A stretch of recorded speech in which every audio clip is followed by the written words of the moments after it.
경북도는 올해 과감한 도전으로 기회를 만들고 새로운 경북시대를 만들기 위해 민간주도 경제로의 전환, 교육과 인재 양성, 민생 활력에 집중한다는 방침입니다. 파워 인터뷰 오늘은 이철우 경북도지사를 김종열 기자가 만나 갑진년 새해 경북 도정 운영 방향 등에 대해 말씀 나눠보도록 하겠습니다.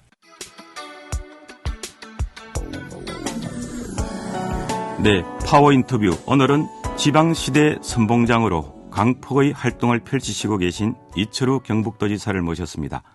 스튜디오에 나와 계시는데요. 지사님 새해 복 많이 받으십시오. 네, 새해 복 많이 받으십시오. 예.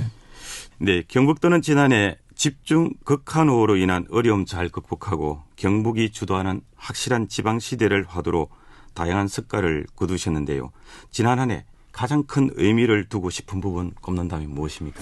예, 뭐 여러 가지가 있겠습니다만은 이제 경북이 주도적으로 일을 하자. 그래서 지방시대를 열어야 된다. 확실한 지방시대를 열자. 이런 목표를 했는데 뭐니 해도 이제 일자리 만드는 게 가장 중요하다. 이런 생각해서 우리 후손들이 먹고 살 만한 게 뭐냐. 국가산단 만들어서 기업들 유치하는 거다. 그렇게 준비를 했는데 국가공단이 우리 경상북도에는 구미 포항만 있거든요. 그래서 제가 와서 영주의 베어링 산단을 2018년도에 유치를 했었습니다. 네, 내륙 최초로. 그게 이제 뭐 최초로 우리가 승인을 받아 지금 시작하고 있는데 작년도에는 3군데를 받았어요. 그래서 경주 SMR 그리고 울진의 수소단지 그리고 안동의 바이오단지. 그 축구장으로 따지면 한 800개 넓이가 되는데 네. 결국은 이 국가산단이 이제 영주도 만들어지고 경주, 울진, 안동, 그 경북이 어떻게 보면 동서남북에 다 이렇게 만들어지는 그런 형태가 되었습니다. 더 중요한 것은 포항이 지금은 뭐 제철 보고 이래가지고 철강단지인데 배터리 특화단지를 만들었습니다. 2차 단지 특화단지. 그리고 구미도 지금까지 전자산업단지거든요. 그것을 이제 반도체 중심의 특화단지를 만들었다 하는 게 굉장히 효과가 있었다 보고 또 중요한 것은 대학입니다. 대학. 네.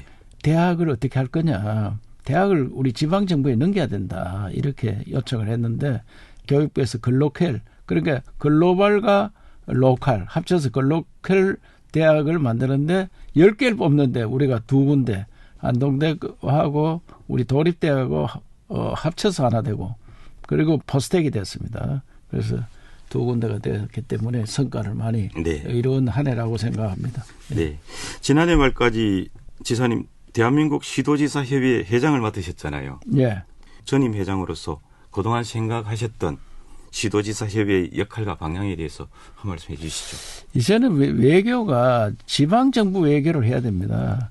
과거에 우리가 중국에 갔다 왔다 이래 했고 일본에 갔다 왔다 미국 갔다 왔다 이랬잖아요. 네. 그런데 지금은 중국 가는 게 중국 상해를 갔느냐 북경을 갔다 왔느냐 일본도 도쿄냐 오사카냐 그 미국도 LA냐 뉴욕이나 이렇게 뭐 이야기를 합니다.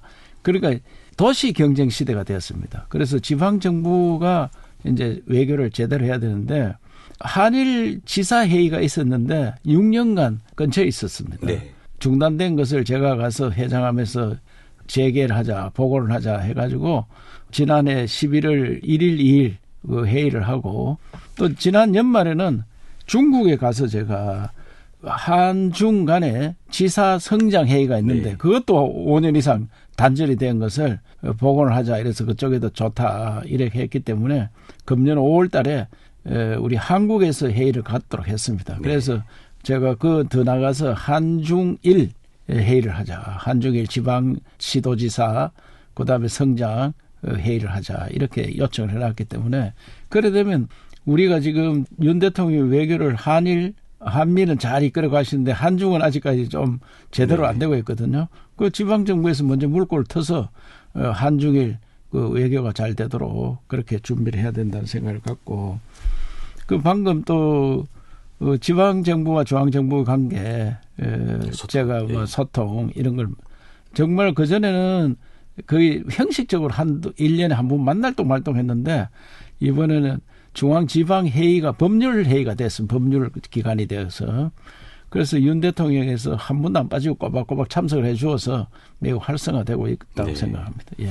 지사님께서는 중앙지방협력회의 이 회의가 제2국무회의로 격을 높여야 된다 이렇게 뭐 주장하기도 하셨는데요.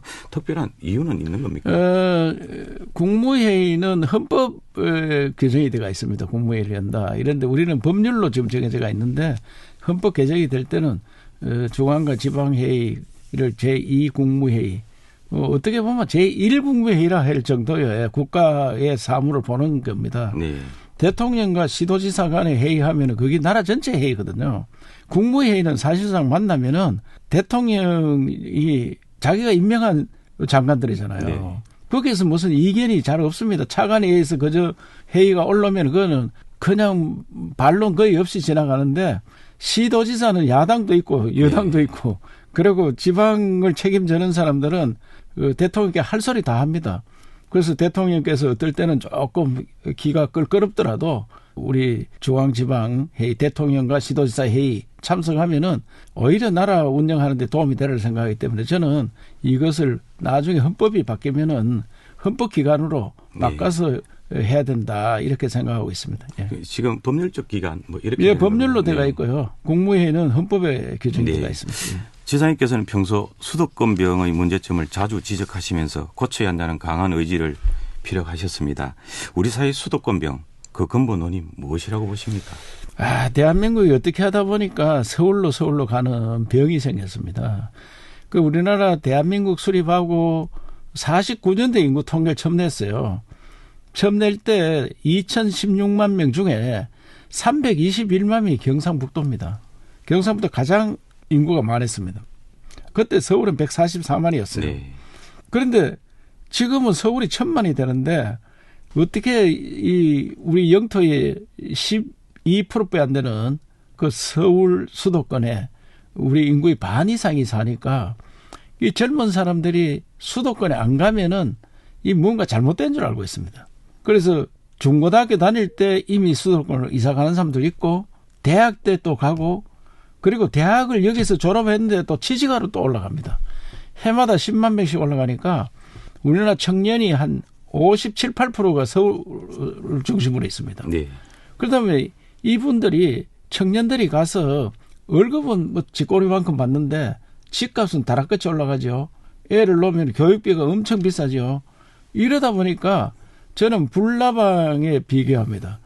그 올라가서 그 경쟁이 너무 치열하기 때문에 결혼할 생각도 못하고 애 놓을 생각도 못하고 경쟁이 치열해서 지쳐있는 이런 나라를 만들었습니다. 그래서 세계 1등 초저출산 이 문제는 수도권병이다. 네. 왜 수도권병이 생겼느냐. 우리가 세계에서 가장 못 사는 나라에서 세계 10번째 나라가 되는 가운데 수도권에는 문화, 예술, 교육, 의료, 교통 모든 게 집중해서 잘 해놨습니다. 그렇게 젊은이들이 나도 저 잘 해놨는 좋은 곳에 가서 살아야 된다. 이 로망이 생겼는 거예요. 네. 서울 로망. 그래서 저는 대구를 중심한 대구 경북, 부산 중심 부울경, 충청, 호남도 서울처럼 같이 문화, 예술, 교육, 의료, 교통 같이 해주면은 그 지방에서 태어나서 지방에 살 수 있는 그런 시대를 만들어야 되는 거 아니냐. 그래서 지금 서울병을 고치지 않으면 우리나라는 더 이상 발전이 어렵겠구나 이런 말씀을 드리고 있습니다. 네. 자, 지사님께서 조금 전에 말씀하셨던 이 수도권병 이것도 과학기술이 그 해법이다 이렇게 주장하시고요. 획기적인 디지털 대전환을 선도하고 계십니다. 이 같은 디지털 대전환이 경북 주도의 지방시대의 새로운 활로로 해석하면 됩니까? 결국은 나라가 발전하는 거는 과학기술이거든요. 네. 과학기술을 어디에서 발전시킬 거냐. 그래서 저는 앞으로 4차 산업혁명 시대가 되면은 과학기술 시대 그리고 난 다음에 뭐 이게 아이디어 산업이거든요. 네. 그거 하고 난 다음에 문화예술, 관광 이런 데 일자리가 많이 생길 건데 그래서 과학기술을 어떻게 할게 지금 메타버스에 대해서 2020년도에 많이 나왔어요. 네. 그래서 메타버스가 처음 나오니까 이게 무슨 말이냐. 이래 해서 제가 메타버스 전문가 한 7분을 스트레이트로 모셨습니다. 네. 그래 하다 보니까 메타버스 정의가 다 다르고 이야기가 다 다릅니다. 그래서 이게 경상북도를 메타버스 수도로 해야 되겠구나. 그래서 메타버스 국도 만들고 우리 조직에 또 디지털 전환 팀도 만들고 결국은 메타버스가 디지털 전환시키는 거거든요. 네. 그래서 디지털 예, 플러스해서 AR, VR 이런 거 다 합쳤는 게 메타버스인데 이런 것들을 만들어서 하니까 지금 어디보다도 빠르게 진행이 되고 있고 특히 메타버스 관련해서는 작년도에 한상대를 LA에서 했습니다. LA. 네. 그 외국에 나가는 한국인들 중에 기업하는 분들이 모인 네. 한상대가 있습니다. 한상대 LA에서 하는데 경상북도에서 기업도 많이 나갔지만은 부서도 많이 나가고 했지만 메타버스 들고 가서 한상대를 굉장히 빛나게 해줬거든요. 그래서 과학기술 시대를 경북에서 앞장서서 만들고 있다는 말씀을 드립니다. 네. 최근 도시에서 농산 어촌으로 옮겨 자연속에서 일거리를 만들고 일과 삶의 균형을 찾아가는 사람들이 늘고 있습니다. 일명 로컬 지향의 트렌드라고 하는데요. 소멸위기에 처한 지역의 특별한 생존법이 될 수 있다는 해석도 나오는 것 같아요. 지역의 특별한 가치를 창조한 경북도의 로컬 브랜드 육성, 이것도 이와 비슷해 보이는데 이와 관련한 문화관광 정책 있다면 소개 좀 해 주십시오. 예. 저는 이제 문화관광도 굉장히 중요한데 우선 농촌 이야기를 좀 하면은 네. 농촌은 지금 농사 짓는 사람이 왜 도시 근로자보다 못 사느냐. 저는 여기에서 굉장히 의문을 갖고 있습니다. 세계 어느 나라도 농사 짓는 사람 잘 삽니다. 네. 잘 살기 때문에 농사 짓는 방법을 바꿔야 된다. 그래서 지금 농업 대전환. 그래 쉽게 하면 80 노인들이 농사 짓는 시대는 끝났다. 이제 농업은 과학기술 시대입니다. 과학기술. 그래서 대규모하고 과학화하고 기계화해야 된다. 그래서 경북에 몇 군데를 모았습니다. 100헥타 이상씩. 네네. 100헥타면 30만 평입니다. 이상 모아서 농사를 지어보니까 지금 개인이 연세 많은 분이 농사 지으면 이모작을 거의 못합니다. 힘이 없어서. 그래서 이모작을 하니까 소득을 3배 이상 올라갑니다. 3배 이상. 그러니까 농사 짓는 분들은 땅만 내놓고 지주가 주주가 됩니다. 땅만 내놓으면은 젊은 사람이 농사를 지었습니다. 그것도 대규모로 기계로 또 과학적으로. 그래서 소득을 올리고 그러면 소득이 올라오면 젊은이들이 올 거냐? 옵니다. 돈 벌면 오거든요. 네. 그래서 기계로 농사 짓고 전자로 농사 지으니까 농사 짓는 게 힘 안 들어요. 즉 스마트팜 같은 거 잘 해놓으면은 땅은 경북에 있는데 서울에 출장 가서도 농사 지을 수 있습니다. 스마트폰으로 다 조정합니다. 네. 물을 주고 비료를 주고 뭐 농약을 주고 그래서 그런 형태를 하는데 그것도 관광 자원화해야 된다. 네. 농촌을 관광 자원화 만들겠다. 그런 말씀을 드릴 수 있습니다. 경북도는 올해 신년하도록 새로운 경북 시대를 제시하고 2대 키워드로 저출생과 민간주도 경제를 밝혔습니다. 새로운 경북 시대를 어떤 모습입니까? 경북의 슬로건이 우리가 만드는 기회 새로운 경북 시대를 걸었는데요. 첫째로 제가 작년도에 공장을 유치하고 산업단지를 만들고 기업 유치를 14조 2천억 했지만 이 결국은 어떻게 되겠느냐. 애기들이 안 태어나면은 나라가 망하는 거 아니냐. 나라 망하는데 기업 있으면 뭐 하느냐 이게요. 네. 그래서 금년도에는 초저출산과의 전쟁을 선포했습니다. 쉽게 이야기하면은 초저출산을 어떻게 극복하느냐 전쟁을 선포했는데 저는 경상북도는 그동안 화랑정신으로 삼국통일을 하고 네. 선비정신과 호국정신 나라를 지켰습니다. 그리고 새마을정신이 나라를 잘 살게 했거든요. 이 경상북도의 4대 정신이 대한민국을 오늘날 만들었는 겁니다.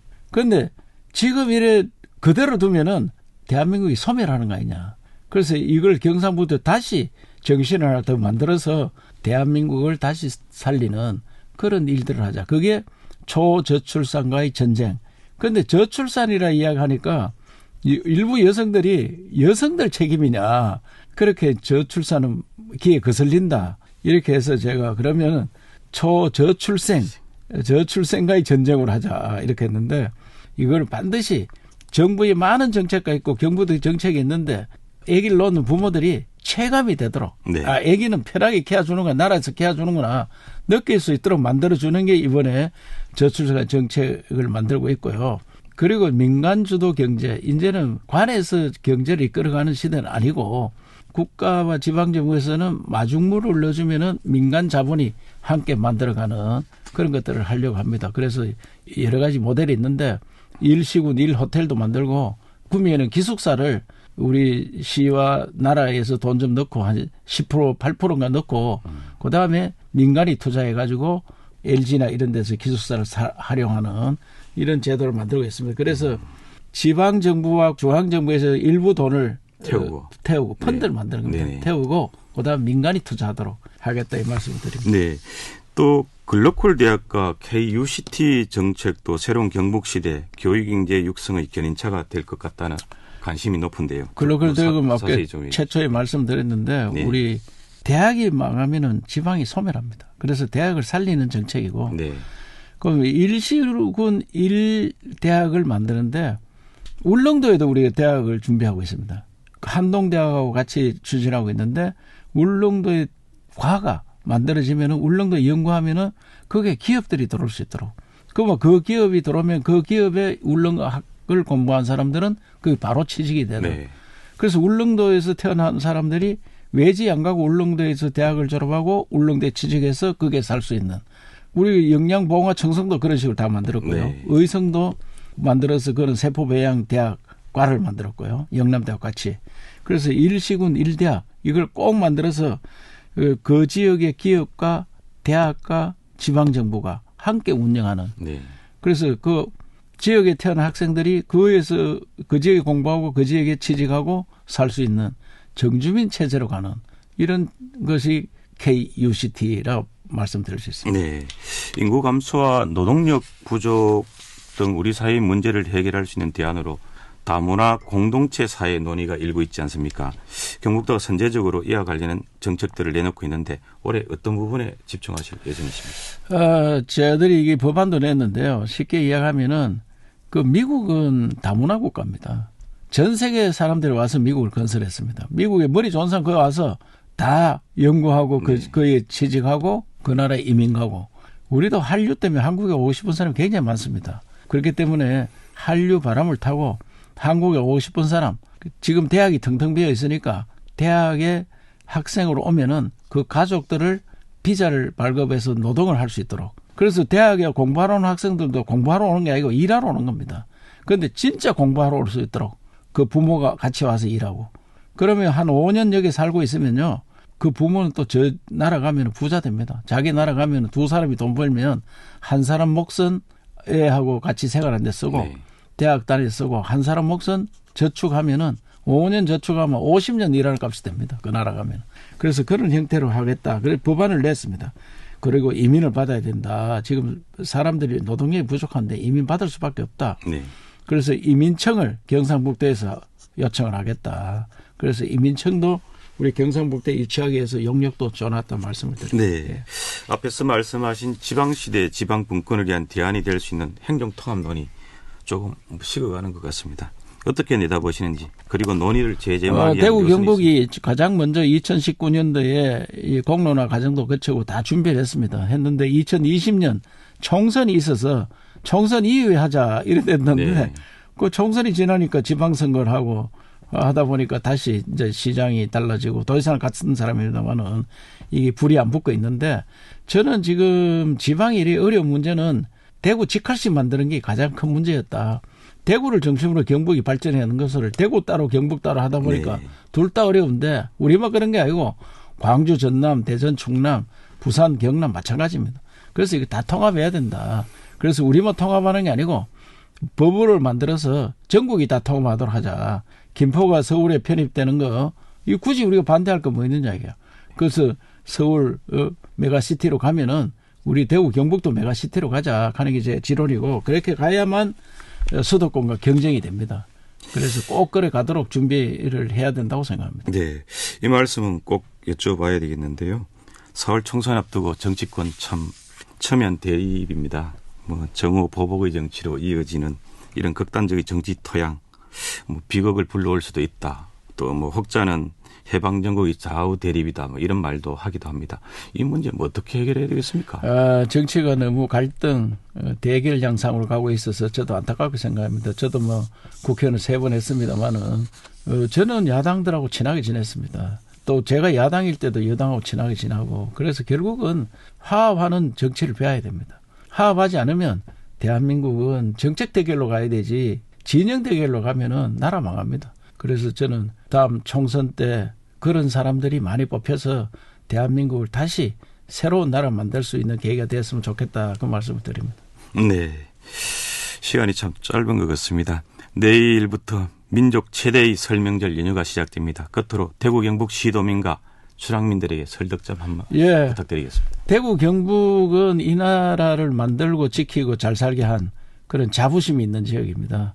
그런데 지금 대한민국은 저출생 문제로 인해서 어떻게 하면 세계 지구상에 먼저 사라질 나라가 될지도 모른다는 우려가 큽니다. 실제로 그런 감이 저도 듭니다. 그래서 만사 제쳐놓고 초저출생 문제를 어떻게 해결할 거냐. 우리 대구 경북 시도민께서 먼저 앞장서서 새마을 정신으로 나라 잘 살게 했듯이 초저출생 문제 해결에 앞장서는 그런 시도민이 되어주기를 바라고 사회적 분위기를 만들고 또 불편한 점이 있으면 우리가 다 하나하나씩 새롭게 만들어서 그런 정책을 펼칠 수 있도록 도와주시길 바라고 새해 더욱 건강하시고 복 많이 받으시고 원래는 청룡의 해입니다. 청룡은 수호신입니다. 동서남북을 지키는 자청룡 우백호. 그러니까 동쪽을 지키는 것은 청룡이고 서쪽을 지키는 건 백호입니다. 그리고 남쪽은 주작이고 북쪽은 현무거든요. 청룡은 그러면 동쪽을 지키니까 대한민국 자체가 동쪽입니다. 극동이기 때문에 대한민국을 지키는데 대한민국 중에 동쪽이 또 어디냐. 그게 경상북도입니다. 그래서 원래는 청룡이 경상북도를 지키는 해이기 때문에 대구 경북이 앞장서서 대한민국을 살리는 그런 한 해가 되기를 기원드리겠습니다. 새해 복 많이 받으십시오. 네, 갑진년새 지사님 청룡의 기원으로 새로운 대한민국의 미래를 견인하는 경북을 만들어주시길 바라고요. 바쁘신데 오늘 인터뷰 대단히 감사합니다. 예, 고맙습니다. 네, 파워 인터뷰 지금까지 이철우 경북도지사님을 만나봤습니다.